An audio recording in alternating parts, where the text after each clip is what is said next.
Guy and family guy, got a son. He's always working, training his horses. I mean, anytime you've seen him, he was always doing something. He's worked for me, doing work. He's worked for the neighbors. Never have I seen a fight, an argument, raise his voice, anything.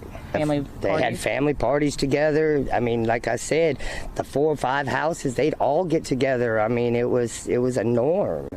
So it was shocking It was beyond shocking. It's a neighbor out in Cleveland, Texas. She's shocked at the nature of this shooting that happened over the weekend from another neighbor. Ended up killing 5 in one home. His name is Francisco Oropesa, and he's now on the run. Feds are looking for him. State authorities are also looking for him. The less shocking part about this entire thing is that alcohol was involved with this shooting. Here's some more.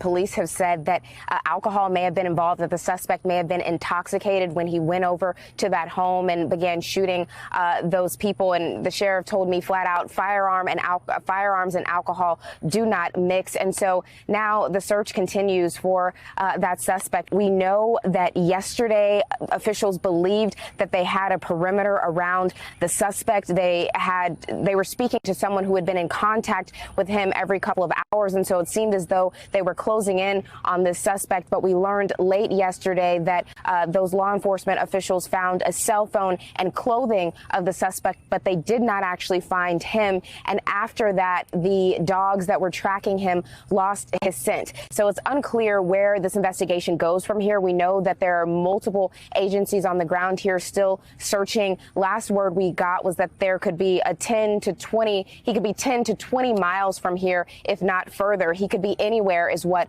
one of the officials said. So alcohol was involved. Of course, huge guns were involved. We're going to get to the details of that. But also now Oropesa is on the run, and they lost him. They feel like they had him cornered and just discovered some clothes and a cell phone. He's still, at least as of Monday afternoon here in L.A., they haven't caught up with him yet. Maybe before the week is up, they'll get their hands on him. This looks like a really bad situation. Here's a couple more details. Here's this guy, Francisco Oropesa, who neighbors are shocked by this occurrence. But when all the things got mixed in together with this, these are things that happen in this country. And 5 more folks are dead.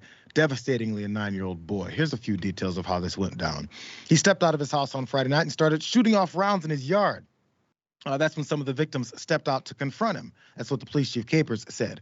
The man walked over to the fence and said, "Hey, we're trying to keep the baby asleep in here." Both parties then went back to their houses, and Oropesa topped off his magazine, walked down his driveway onto the street, then into the people's house and just started shooting. Police are still looking for the suspect, as you guys heard, but look at this. He used an AR-15 style rifle in that shooting inside the neighbor's home on Friday. And the victims were identified as Sonia Argentina Guzman. She was 25. Diana Velasquez Alvarado, 21. Julissa Molina Rivera, 31. Jose Jonathan Casares, who was only 18. And Daniel Enrique Lasso, who they have here is 8, but I think they corrected that to 9 years old. They're all believed to be living in that house, but were not members of a single family. That's according to the FBI as well. And police said all 5 victims were from Honduras, which leads us to the second half of this. But first, the devastating first part responses from you here, Jessica.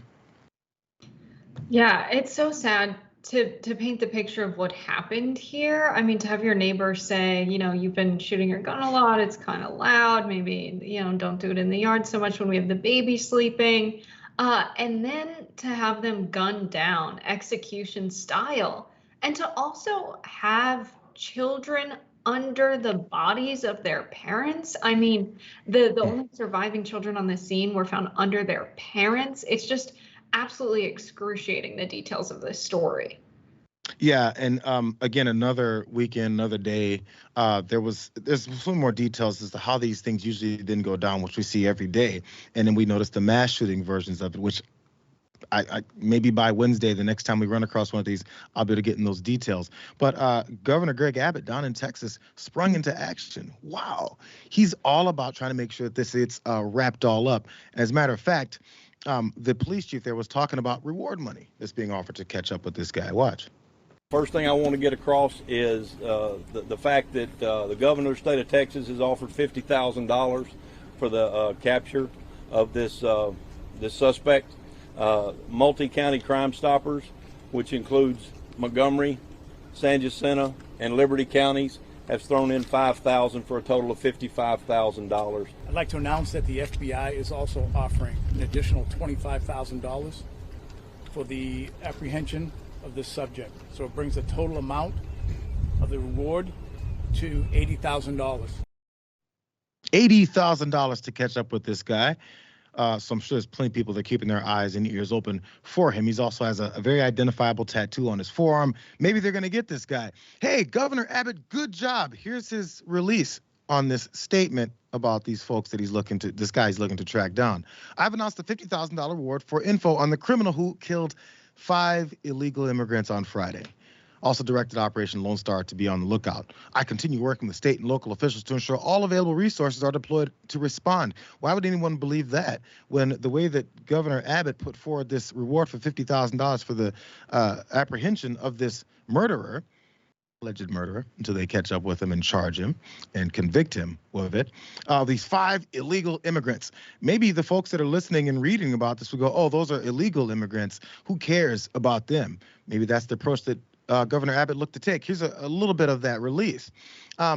They point out how he announced this $50,000 award for a Texas DPS and these top 10 fugitive who's in the country illegally and killed 5 illegal immigrants. He repeated it again in that same statement. So they want to make sure they drive that point home, Jessica, that, let's make sure that we know these are illegal immigrants, all the way down to the 9-year-old kid that we shouldn't give a hot damn about because who cares? In our minds, they're illegal. They're illegal to exist. If they die, who cares? That's all that matters. But you know what? The sheriff did have a little bit of, I think, a nudge to that approach. Watch that part.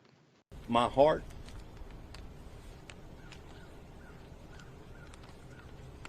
is with this 8-year-old little boy. I don't care if he was here legally. I don't care if he was here illegally. He was in my county. 5 people died in my county, and that is where my heart is. In my county, protecting my people to the best of our ability. No word yet from Governor Abbott, Jessica, on whether or not Francisco Oropesa was a good guy with a gun before he suddenly became a bad guy with a gun. But according to that one neighbor that spoke at the top, he appeared to be a good guy with a gun until his AR-15 sprayed into a home of 10 folks and killed 5 of them, including this little boy, and devastated a bunch of families.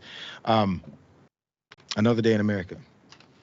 It's a refreshing perspective, though. I don't care if they were illegal. They're in my county. It's my duty to protect them. We don't hear that a lot from people in public service, especially in the state of Texas after there's been a shooting, right, Jayar? Like, this is a far cry from what we heard after Uvalde. 100%. And I don't know if he's, it's a different guy, different county, different sheriff, so obviously everyone's not exactly the same. But I wonder to what degree people are thinking, well, why you care about that? Because in general, we just don't. Which is why then the governor even pointed that out himself. Let's not act like he actually cares about any of this. As they loosen more gun laws and things like this happen, we'll see if anything changes. Maybe it'll get worse. That's how we operate.